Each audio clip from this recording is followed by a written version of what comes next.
Okay, let's get real. This is probably going to be the realest video that I've made thus far. Right now, we are going to talk about sexually transmitted diseases and infections. And we're going to talk about it because black women disproportionately represent the STD cases that are coming out this year. Now let's lay out the background. Now, statistically, it has been reported that in any given year there are about 70% of the adult black women who are unmarried. Now, granted, some of these black women are divorced and they have been married in the past, and some of these black women who are unmarried right now will go on to marry at some point in their lifetime. But the bottom line is a lot of us are unmarried. And even though a lot of us adult black women are unmarried, we are still having sex. Now, the reality is that black women, we do not tend to date, marry, or even have sex with men outside of our race. Most of the black women I know aren't even, sexually attracted to anything other than a black man. And so this leaves us in a very interesting predicament. So it looks like statistically there's about 9% of the black women who are married to people who are not black men. And this is alarming compared to 41% of Hispanic women are married to non-Hispanic men. 48% of Asian women are married to non-Asian men, and about 58% of Native American women are married to non-Native American men. Now, the only women in America who seem to stay within their race more for marriage is white women. White women are about with us. About 8% of white women are married to non-white men. So black women, we desire to be and to marry a black man. And so what happens is that the black men are about 2 to 3 times more likely to marry outside of their race than we are. And what happens is that the black men with degrees and high income levels are the most likely to marry outside of their race. And so this puts black women of all demographics in a very interesting predicament. And what often happens is a phenomenon known as concurrent relationships. And even the black women who are married often find themselves in concurrent relationships. And so statistically, it has been found that black men who are living with their sexual partner are 5 times more likely than white men to be having an outside relationship, an outside long-term sexual relationship with someone other than the person they are actually living with.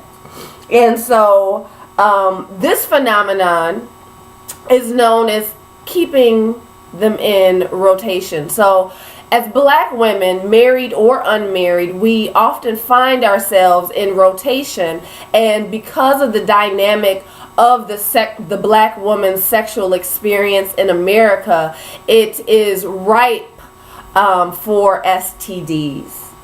And right now, it looks that over 45% of black women have contracted genital herpes alone.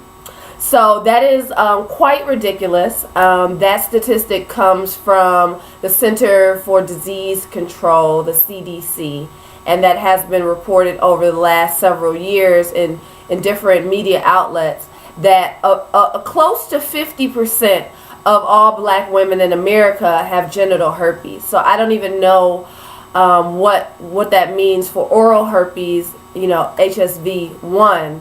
but there is a large percentage of black women with herpes.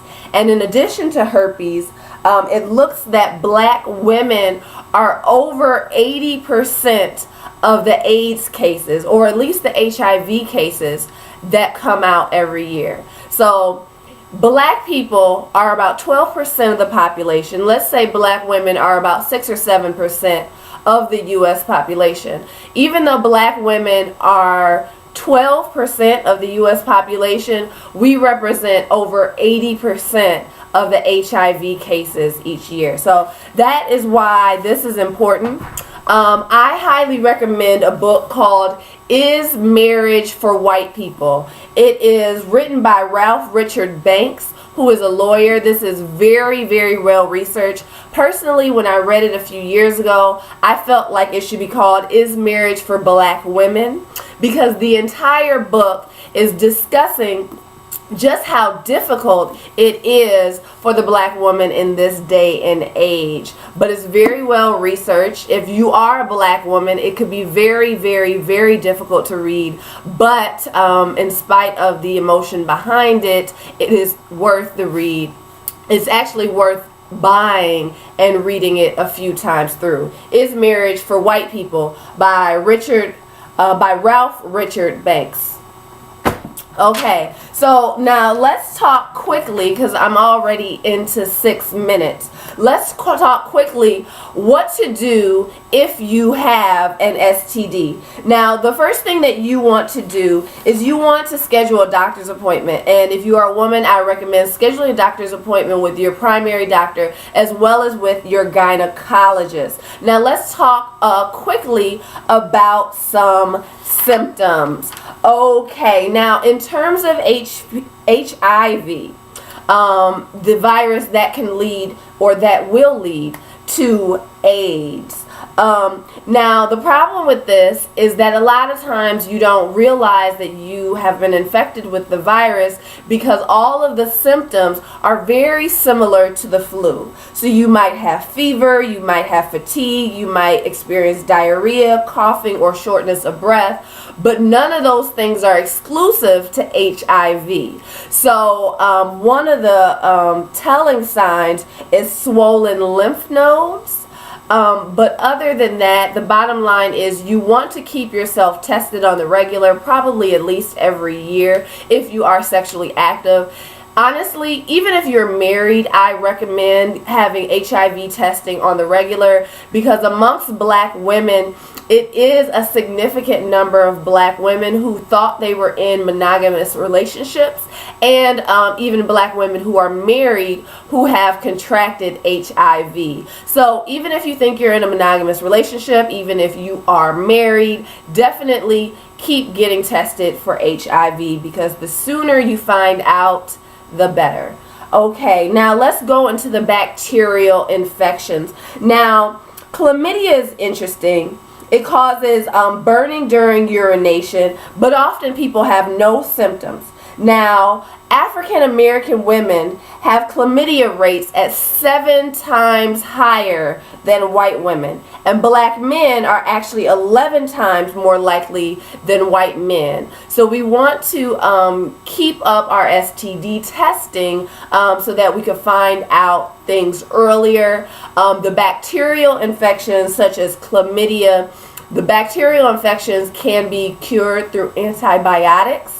The viral infections, which we will get to later, don't necessarily have any cures. There are antiviral medications that you can use sparingly and under the watch of a doctor to control your symptoms, but there's no way to alleviate the viral infections just yet.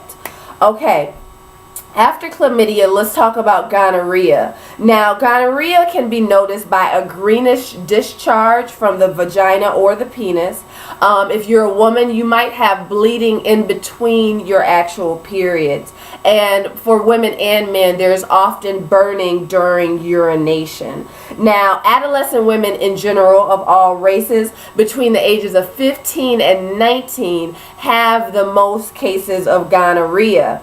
Now, honestly, 69% of all the cases of gonorrhea which are reported are among blacks, both male and female. So even though we are 12% of the population, we are almost 70% of the gonorrhea cases in this day and age. Now next, let's move on to syphilis.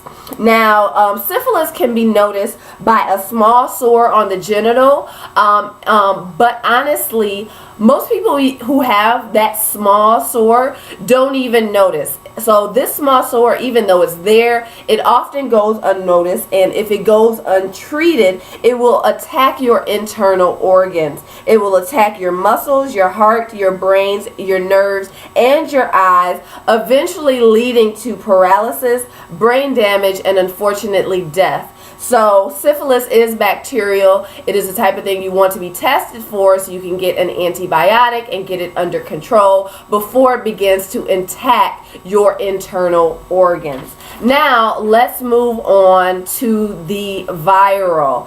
Okay, now there is the human papillomavirus. Now, I'm sure I mispronounced that, but it is HPV. And HPV is very, very common. It's a little bit scary because often most people who have it don't have any symptoms whatsoever. Now, when people do express symptoms, they often get genital warts. But that genital warts can appear years and years and years after you've been infected. So you can have HPV for a long time before it actually expresses in your body. When it does express, it can be large or small, round or flat, sometimes looking like cauliflowers. Now, there are over 100 strains of HPV going on in America, and you have to be very careful because strains 16 and 18 can lead to cervical cancer in women. So definitely keep yourself tested. There actually is no test for men, which is scary as well, because men can definitely transmit this infection to women without even knowing, and there's no way that we can test the man's body to see if he is transmitting HPV to women. Women, definitely keep up your annual pap smear, because it is the pap smear that will tell you whether you have HPV or not. And men, please listen. If a woman tells you that she has HPV and that she thinks that she's gotten it from you, please take heed, because that is the only way that you will find out that you have HPV that you are transmitting to women, is if you listen to the women who you've actually had sex with. So please listen. Okay, now unfortunately 50% of sexually active men and women will acquire HPV at some point in their life, and honestly it looks like 80%, which is a huge percentage. So 4 out of 5 women of all races will contract HPV before the age of 50. So it is very, very, very common in America, especially because there's often no symptoms and we don't even realize what is going on in our body. So women, keep your pap smears going every year, and men, listen to the women who you actually date and have sex with. Now, lastly, I will discuss the actual herpes simplex virus. Okay, now the herpes simplex virus, there's HSV1 and HSV2. 1 is associated with oral, 2 is associated with genital, but because of how we have sex in this day and age, the prevalence of oral sex and vaginal sex and anal sex, how we have sex now, it's not so clear cut anymore. You can have HSV normally in your mouth region, but because of how we have sex, HSV1 appears in the genital region as well, and that's the most common. But it is possible to have HSV2, which is normally in your genital region, but because of how we have sex, it's a little bit more rare, but it can appear in your mouth region as well. Now, a lot of people think, okay, as long as I'm not having a breakout, I cannot transmit the disease. That's not true. there is something called shedding. And when your body is shedding your saliva and a lot of your fluids, and even, transmitted through skin to skin contact, you become contagious during these periods of shedding, which can happen up to 10% of the time, which is pretty often. So you have to be aware and honest with all of your sexual partners so that they know there are no guarantees, unfortunately. You definitely want to stay away from sex when you're having an outbreak, but you want to be honest with your partners to let them know, and be honest with yourself, that even when you don't have the appearance of having any breakouts, there is a shedding process that can be taking place. And when that shedding process is taking place, even without any symptoms, you can transmit the disease to others. And again, it looks like 48% of black women between 14 and 49 have contracted genital herpes now. So we're at 50%. And I don't think those numbers even include HSV1. It doesn't even include oral herpes. It looks like half of us have genital herpes, which is crazy. So right now there are no cures, but we can definitely control our lifestyle and start to be more honest with our sexual partners.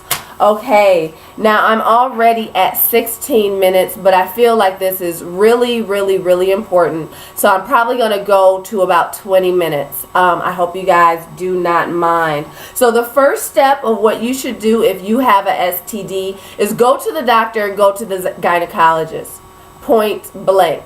Now, there are things that can go on in your vagina region that aren't an STD. You can have folliculitis. And basically what folliculitis is, it's like pimples, or a pimple, a large pimple perhaps, on your actual vagina. And it's physiologically just like having a pimple on your face, and it can actually be very, very, very large. So just because you have a bump on your vagina, it's not necessarily a STD. So you definitely want to get it tested, checked out by a professional, so you can see whether it is a form of folliculitis, which will heal itself in a few days, or if it is something bacterial, which you might need to take an antibiotic for, or if it's a viral STD, which you will actually need to change your entire lifestyle. Okay, now the second thing that I strongly recommend is, once you know you have a STD, join a support group or get a one-on-one counselor. It is a huge mental burden to know that you have a STD and that you are contagious. It changes your entire life. Sometimes people blame themselves. Sometimes people blame the man or woman who they contracted it from. But it's a lot going on psychologically and emotionally, and you definitely don't want to develop a mental illness on top of the physical illness that you are experiencing in your body. So definitely get a counselor, go to a support group, or both.